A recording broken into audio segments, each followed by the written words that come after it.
Pero la élite, si bien ha espiritualizado la idea de nobleza, quiere pensar que su superioridad es innata. Es tan imposible que el vulgo la adquiera como que una semilla de cebada produzca una mazorca de maíz. En cambio, basta sembrar el grano de maíz en buena tierra para que madure maravillosamente. El privilegiado gusta imaginar que el confort y el ocio favorecen, sin esfuerzo de su parte, un lento y secreto enriquecimiento de sí mismo. Hacer importa poco, es necesario ser. El ideólogo burgués encomienda a la naturaleza que confirme esta verdad.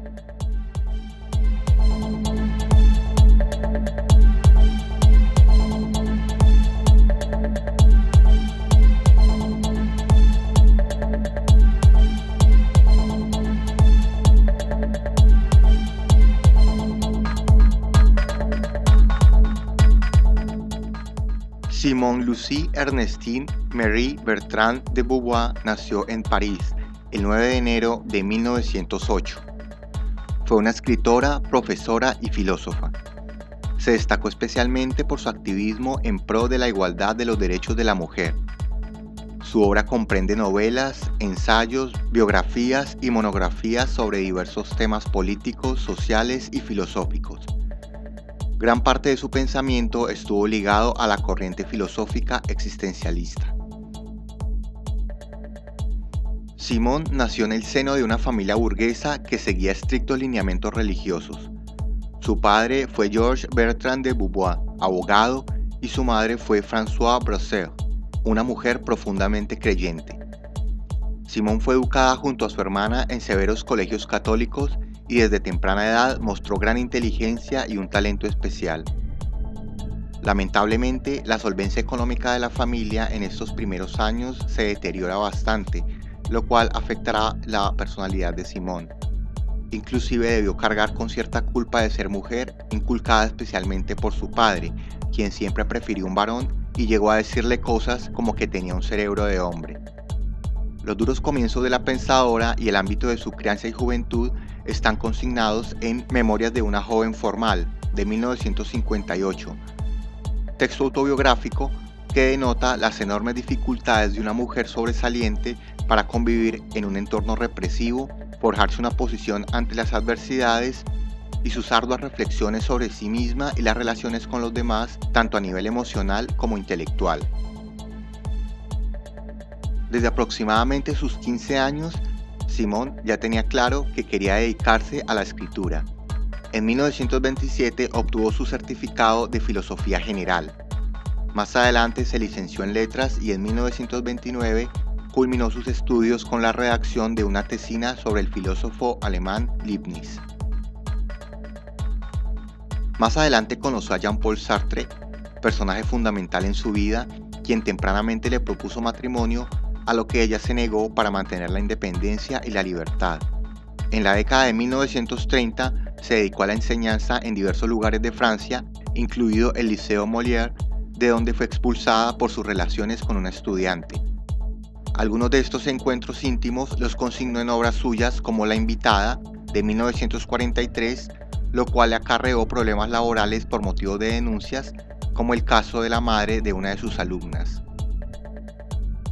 En el año de 1945, junto a representativas figuras de la intelectualidad francesa de izquierda, como Sartre, Raymond Aron, quien después renegaría de estas filiaciones, Michel Leiris, Maurice Merleau-Ponty y Boris Vian, entre otros, fundó la famosa revista Tiempos Modernos, la cual fundamentalmente pretendía difundir los postulados existencialistas. De forma conjunta, continuó sus reflexiones personales, en las cuales sus temas recurrentes eran el comunismo, el ateísmo y el existencialismo. Por esta época consiguió independizarse económicamente y se dedicó plenamente a ser escritora. Viajó por numerosos países como Estados Unidos, China, Rusia y Cuba, donde entró en contacto con personalidades del orbe comunista como Fidel Castro, Che Guevara, Mao Zedong o Richard Wright. En los Estados Unidos entabló una relación con el escritor americano Nelson Algren, con quien mantuvo una intensa correspondencia. Su consagración literaria tuvo lugar en el año de 1949 con la publicación de la obra El segundo sexo, de la que se vendieron más de 22.000 ejemplares en la primera semana y más adelante 1.000.000 de copias en Estados Unidos. Este libro causó gran escándalo y fue objeto de animadas discusiones. La obra se convirtió en un marco teórico de suma importancia para las reflexiones del fundador del movimiento de liberación de la mujer. Otras de sus obras destacadas fueron La sangre de otros, de 1944, Todos los hombres son mortales, de 1946, Los mandarines, de 1954, novela por la que recibió el premio Goncourt, La mujer rota, de 1967, Final de cuentas, de 1972, La vejez, de 1970 y La ceremonia del adiós, de 1981. Esta última publicada un año después de la muerte de Jean-Paul Sartre, donde relata los 10 últimos años de vida junto a él. Esta obra también desató polémica entre los seguidores del filósofo por el modo de abordaje de algunos detalles íntimos de la pareja. Simone de Beauvoir murió el 14 de abril de 1986 en París. Fue enterrada al lado de la tumba de Sartre. En 2008, con motivo del centenario del aniversario de su nacimiento, se creó en su honor el Premio Simone de Beauvoir por la libertad de las mujeres a iniciativa de Julia Kristeva y financiado por la Universidad Diderot de París, para destacar a las personas comprometidas por su obra artística y su acción al promover la libertad de las mujeres en el mundo. En general, el estilo de la autora en el pensamiento político de la derecha para desarrollar sus ideas es conciso. No abusa de largas y abstrusas discusiones para puntualizar y criticar las falencias de este flanco político, aunque en ciertos pasajes resalta cierta densidad teórica. Valga resaltar la amplia cantidad de autores que refiere y cita a Beauvoir, lo cual presta a sus reflexiones críticas gran fundamentación, no exenta de inteligente ironía. Esta proliferación tiene la ventaja de abarcar a muchos teóricos y tendencias similares, pero a su vez se ve un tanto resentido el desarrollo más a fondo de determinadas temáticas, como en el caso de las cuestiones teológicas y estéticas. Es sabia la dificultad de conceptualizar lo que se entiende tradicionalmente por derecha e izquierda. A través de la historia podemos rastrear incontables perspectivas y teorías que destacan aspectos determinados sobre otros.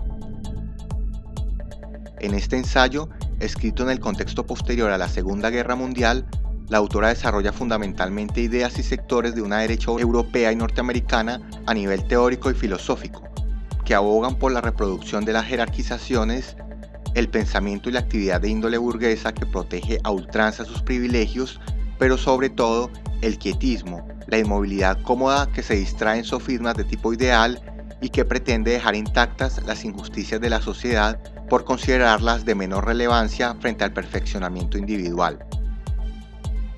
En primer lugar, la autora critica el sentido de derrotismo y miedo por el presente que promulga la derecha.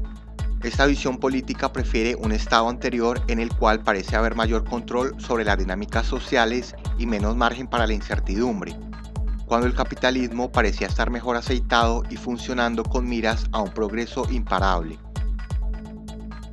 Un sentido de catástrofe de la civilización por parte de las clases acomodadas es constantemente aludido y pretende extenderse al resto de la población. Más adelante, esta visión nihilista, señala la autora, explica en gran parte el auge de los fascismos políticos en cuanto a manifestar una voluntad de poderío. En diversas ocasiones arremete contra la religión y plantea su creciente impotencia para la regulación social, sus débiles esperanzas para un mundo convulso y devastado por el consumo y la acumulación de capital. Pensamiento de vencidos, pensamiento vencido. Para descifrar las ideologías de derecha contemporáneas, conviene recordar siempre que se elaboran bajo el signo de la derrota. Desde luego, se vinculan al pasado por toda clase de caracteres, uno de los cuales no perdió un ápice de su importancia desde los tiempos en que Marx lo denunciaba, el idealismo. Separado por su trabajo y su género de vida de todo contacto con la materia, protegido de la necesidad, el burgués ignora las resistencias del mundo real. Es idealista con la misma naturalidad con que respira. En diversos apartados de su texto, Beauvoir se lanza contra los idealismos que pretenden explicar y aprisionar de manera sistemática la realidad y cobijar bajo el lema de sociedad occidental a una gran cantidad de poblaciones para desplegar, o mejor, imponer un proyecto unívoco que pretende supuestamente el progreso incesante y está disponible para todos por igual, con las mismas oportunidades, coartando de esta manera la variedad de modos de pensamientos y culturas. A menudo, la burguesía, a falta de cohesión que le impida desmoronarse, automáticamente trae a colación el comunismo como gran enemigo discernible para combatir, proyecto ante el que hace un llamado para enfrentar con virulenta propaganda. Toda nueva clase, escribe Marx, está obligada a dar a sus ideas la forma de universalidad, representarlas como las únicas razonables y universalmente válidas. Su pretensión, añade, es justificada en la medida en que se subleva, en que actúa revolucionariamente. Pero la burguesía se ha transformado a su vez en clase dominante y en vez de luchar contra privilegios ajenos, defiende hoy sus propios privilegios contra el resto de la humanidad. Uno de los aspectos que más resalta Beauvoir como falla del pensamiento burgués es su pretensión de homogeneizar la concepción del hombre de un modo idealista, dejando de lado los aspectos más empíricos y concretos de su existencia, la cual realmente es una multiplicidad crítica y compleja determinada por condiciones materiales. En esta idea es evidente el pensamiento de Karl Marx, en cuanto a señalar las falencias de las filosofías que se exceden en sus abstracciones y sistemas totalizantes y que reniegan de la lucha de clases y sus marcadas especificidades.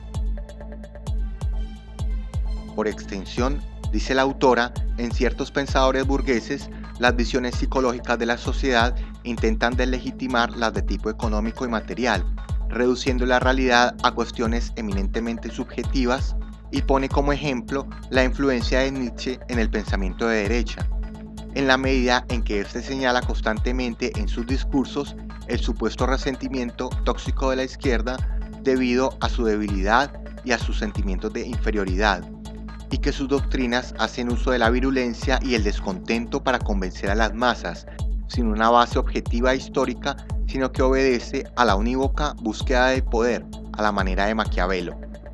Entre los pensadores que postularían este tipo de ideas, Beauvoir menciona a Toynbee, a Monnerot y a Spengler. Otra de las ideas que según la autora se utilizan predominantemente para desbarajustar las causas sociales y los proyectos del marxismo sería reducirlo a su similitud con la irracionalidad y el fanatismo de la religión. Esto sería la aplicación de una especie de método de separar al comunismo de sus bases reales y en definirlo como una pura forma, en la cual entran a jugar un papel clave las expresiones e ideas pletóricas de misticismo y simbologías supraterrenales. He aquí, pues, que se le han ajustado las cuentas al marxismo. Se reduce a un fenómeno psicológico desvalido de toda significación interna. Es una religión en la que no cuentan divinidad ni dogmas, sino solo el maquiavelismo de los sacerdotes, y no existe sino como mero instrumento de la causa que explota en su beneficio la credulidad humana.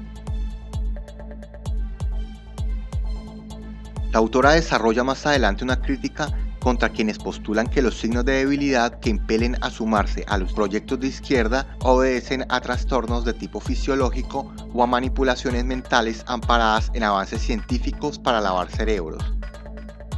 Hay una enfermiza necesidad de la derecha por patologizar los reclamos de la izquierda y despojarla de todo su sustrato real con argumentos de cuño psicológico. Beauvoir considera que el pesimismo cristiano y el escepticismo naturalista, perpetuados en el pensamiento de derecha, condenan al hombre y a las sociedades reduciéndolas a condiciones imposibles de transformar. Solo quedaría la resignación ante los problemas del mundo. La religión es en suma una pasmosa jerarquía que dictamina que Dios mismo ha postulado de antemano el rol de los escogidos y los desheredados, los de alto vuelo espiritual y la masa informe, y que esto debe acatarse sin falta alguna, porque sus caminos son misteriosos. La autora se aplica con especial énfasis a criticar esta vertiente religiosa, sus múltiples matices o su léxico tan característicos del conservadurismo extremo y de los filósofos de cuño idealista, que abogan por crear distinciones entre quienes supuestamente guardan los más altos valores espirituales y quienes no pueden sobreponerse a una lamentable y básica condición animal. Dentro de estos argumentos, Beauvoir también condena los modos de pensamiento que intentan deslegitimar la historia y abogan por ideas que se remiten a metafísicas del cosmos y de las dinámicas universales ante las cuales la humanidad es transitoria. Tales procesos serían tan inconmensurables e incomprensibles que todo intento y esfuerzo de modificación serían insignificantes. Para la francesa, todo esto sería un abuso de simbolismos y ontologías que distraerían la situación más concreta y material de la condición humana, pero que lamentablemente tienen un gran poder de convocatoria y convencimiento. Entre otras creencias, además de la cristiana, la pensadora menciona de pasada también a filosofías como el taoísmo y el hinduismo. En estos apartados se muestra radical al momento de criticar el carácter ahistórico de tales cosmogonías y postulados como el eterno retorno, la invitación a la no acción o la inmutabilidad de la naturaleza humana, e incluso los asocia con el pensamiento conservador, pero no se extiende a fondo en la cuestión. Su valoración se hace desde una perspectiva eminentemente material que señala con estupor las paradojas de un conjunto de ideas espirituales a las que considera resignadas y no reformadoras, juzgando duramente toda noción de trascendencia. Condena a la derecha por caer a menudo en un anti-intelectualismo que prescinde de la razón para comprender y transformar el mundo, o aquel que reniega del lenguaje y que supone volcar el interés a intuiciones o emociones intransferibles. En cierto momento utiliza la expresión espiritualismo burgués y en otro directamente señala que a menudo la derecha se vale de lo irracional para imponer autoridad. En estos pasajes, a nuestro juicio, la autora puede caer en un reduccionismo de los fenómenos religiosos y espirituales con el que quizás se nos ocurre como ejemplo la antropología desentonaría bastante, más aún en la actualidad cuando esta y otras disciplinas sociales abogan por rescatar y tratar de comprender otras cosmovisiones que no obedezcan a lo que suele llamarse pensamiento de Occidente, abocado a lo racional y que llaman la atención especialmente sobre la manera en que se estructuran los códigos del lenguaje y de la percepción, a diferencia de otras culturas. Más adelante, la autora expone los clásicos valores sobre la libertad y dignidad individuales que desarrollan teóricos como Raymond Aron, crítico del marxismo, o el conservador James Burham, y sus filiaciones con los modos políticos de Estados Unidos y su defensa del capitalismo.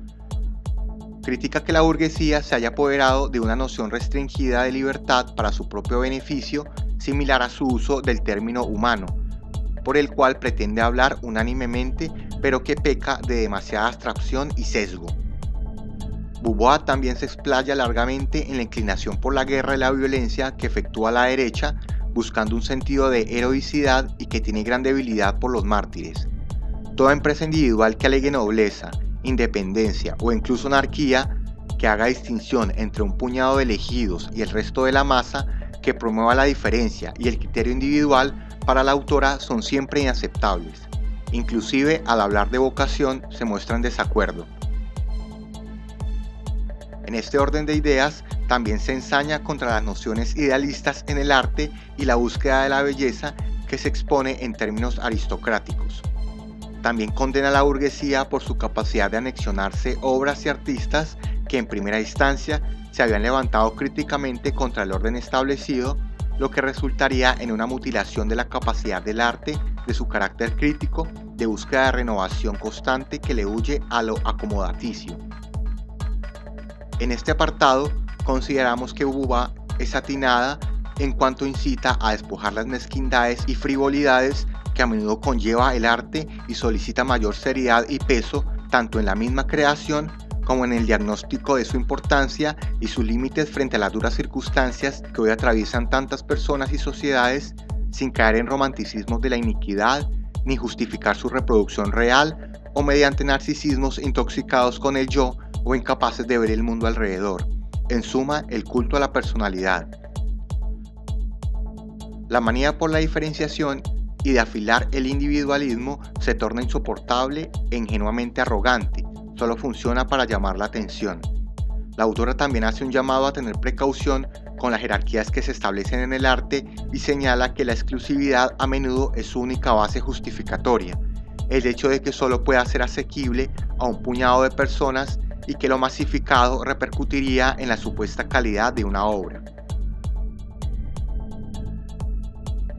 En los tiempos difíciles que actualmente atravesamos y que solicitan además de una profunda comprensión política y social, un alinderamiento como agentes capaces de contribuir al cambio, posiciones beligerantes como la de Simone de Beauvoir aún tienen gran vigencia y siguen conceptualizando diversos usos y costumbres de cierto pensamiento de derecha, especialmente el que atañe a la academia y al intelecto, y que a menudo es tomado y potenciado por élites económicas y políticas para legitimar sus programas y decisiones, como lo demuestra la historia del neoliberalismo, por mencionar un ejemplo. Valga recordar que la autora francesa destacó en vida no solo por la escritura y la reflexión pasiva, sino por el gran activismo político que incluyó diversos campos, que la convirtió en una gran protagonista de su tiempo y que sigue aún hoy contando con mucha influencia. Como hemos tratado de señalar, su lúcido ensayo contiene valiosas ideas que innegablemente demuestran un estudio juicioso de las posturas filosóficas que han nutrido el pensamiento de derecha en el mundo contemporáneo y que, entre otras cosas, tratan de rebajar pensamientos de izquierda como el marxista, el cual, a pesar de los embates, sería insincero decir que no sigue teniendo gran repercusión en la arena política actual y que está pronto a desaparecer. Si a veces en los análisis de la francesa no se halla total justicia y profundización en ciertas posiciones, o sigue reluciendo una acusada mirada europea, a pesar del reconocimiento de otras latitudes, ello se contrarresta con los interrogantes a diversos niveles, académico, político, ético y estético, que siembra en los lectores más sensibles de todo el mundo, sobre todo los que se cuestionan a sí mismos por la necesidad de juntar pensamiento y acción y contribuir a un mejoramiento de las sociedades.